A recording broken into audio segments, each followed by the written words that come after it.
बताइए डीएमके का, उन्होंने बालू घोटाला कर दिया, केसीआर ने शराब का घोटाला कर दिया, और केजरीवाल तो नाम ही ठग है। मैं राजनीति में जाऊंगा, राजनीति में, मैं पार्टी नहीं बनाऊंगा, पार्टी बनाऊंगा, मैं चुनाव नहीं लड़ूंगा, चुनाव लड़ा, मैं कांग्रेस से समझौता नहीं करूंगा, दरबैया लेकर के घूम रहे हैं आपस में, मैं महिलाओं का सम्मान करूंगा, धर्मी दुर्व्यवहार कर दिया। क्या छोड़ा आपने, क्या रखा आपने, क्या मान मर्यादा रखी?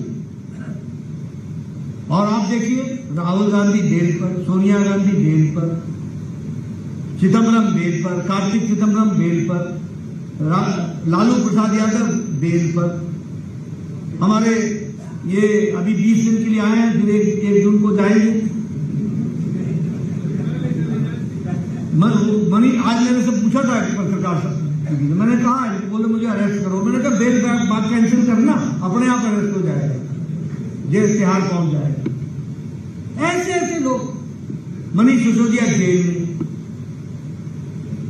सत्येंद्र जैन जेल में, आजम खान जेल में, टीएमसी के मंत्री जेल में, हमारे डीएमके के मंत्री जेल में, ये सारे बेल पर ही है, जेल में। ये भ्रष्टाचारियों का। और दूसरी बात बताओ, ये राम विरोधी, बताना चाहिए लोगों को। छोटी छोटी देखिए, कभी भी ये अपने ऊपर इल्जाम को चिपकने नहीं देते, जवाब ही नहीं देते। मैं हर जगह पूछ रहा हूं, आप बताइए सोनिया गांधी की यूपीए की सरकार ने कोर्ट में एफिडेविट दिया था कि नहीं दिया था कि राम काल्पनिक है? कहा था कि नहीं कहा था कि इसका ऐतिहासिक आधार नहीं है? कहा था कि नहीं कहा था कि इसका कोई वैज्ञानिक आधार नहीं है? कपिल सिब्बल ने कहा था कि नहीं कहा था कि कोर्ट की डेट आगे दो, जरा इसको बीजेपी को फायदा होगा? अटकाना, लटकाना, भटकाना और राम काल्पनिक बताना, ये राम विरोधी है कि नहीं है? ये किस मुंह से जाएंगे राम के दर्शन में? ठीक है, व्यास ने निमंत्रण दिया, लेकिन इनका जो जो जो इनका अतीत है वो इनका पीछा नहीं छोड़। ये सनातन विरोधी भी है। उदयनिधि स्टालिन ने बोला डेंगू है सनातन, मलेरिया है। ए राजा ने बोला कि HIV है। सोनिया गांधी चुप, प्रियंका ने तो सुना ही नहीं, राहुल को तो सुनना ही नहीं आता ऐसी बात, कोई जवाब नहीं, कोई जवाब नहीं। और ये राष्ट्र विरोधी भी है। मैं बड़ी जिम्मेवारी के साथ बोल रहा हूं। जवाहरलाल नेहरू यूनिवर्सिटी में, मैं बार बार बोलता हूं, जवाहरलाल नेहरू यूनिवर्सिटी में नारे लगे। क्या नारे थे? अफजल हम शर्मिंदा हैं, तेरे कातिल जिंदा हैं। आप भूल जाते हैं, मैं याद दिलाता।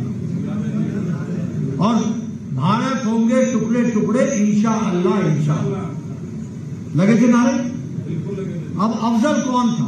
पार्लियामेंट में अटैक का मास्टरमाइंड। सजाए मौत किसने दी? सुप्रीम कोर्ट के जज। माफी किसने नहीं दी? उस समय के राष्ट्रपति प्रणब मुखर्जी ने। यानी प्रणब मुखर्जी कातिल हो गए, सुप्रीम कोर्ट का जज कातिल हो गया, और अफजल के लिए तुम शर्मिंदा हो गए। और दूसरे दिन राहुल गांधी जवाहरलाल नेहरू यूनिवर्सिटी में इन लोगों का साथ देने के लिए जाता है। बोलो राष्ट्र विरोधी है कि नहीं है? कोई भी कांग्रेसी आए पूछना उससे, क्यों नहीं माफी मांगी? और आपने उसको कैंडिडेट बना दिया, कैंडिडेट बना दिया लोकसभा का। जो बोले अफजल हम शर्मिंदा हैं, वो पार्लियामेंट पहुंचेंगे। आपने ठीक कहा, ये स्थिति हो गई, इसलिए ये राष्ट्र विरोधी। बाटला एनकाउंटर में हमारा शर्मा पुलिस ऑफिसर मारा गया, मोहन शर्मा मारा गया। और बाटला अकाउंट में टेररिस्टों को क्या कहा गया? सलमान खुर्शीद ने क्या कहा कि सोनिया गांधी फपक फपक के रोएंगी। किसके लिए? आतंकवादियों के लिए। बोलो ये राष्ट्र विरोधी है कि नहीं है? ऐसे दोहरा चरित्र हो, ऐसा कारनामा हो, ऐसी पार्टियों को आगे आने दोगे क्या? जन जन के बीच में बताइए, सबको बताइए। अभी देखिए, मोदी जी ने 10 साल प्रधानमंत्री गरीब कल्याण अन्न योजना, आयुष्मान भारत, सौभाग्य योजना, उज्ज्वला योजना, उजाला योजना, सारी योजनाएं। कोई जाति के नाम पर है क्या? कोई धर्म के नाम पर है क्या? सभी धर्मों को लाभ मिला कि नहीं मिला? सबका साथ, सबका विकास, सबका विश्वास लेटर ऑफ स्पिरिट में पूरा किया कि नहीं किया? और आप देखिए इन चालाकी से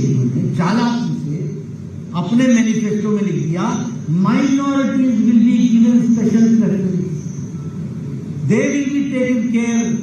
अब उनकी माइनॉरिटी कौन है वो भी आप जानते हैं।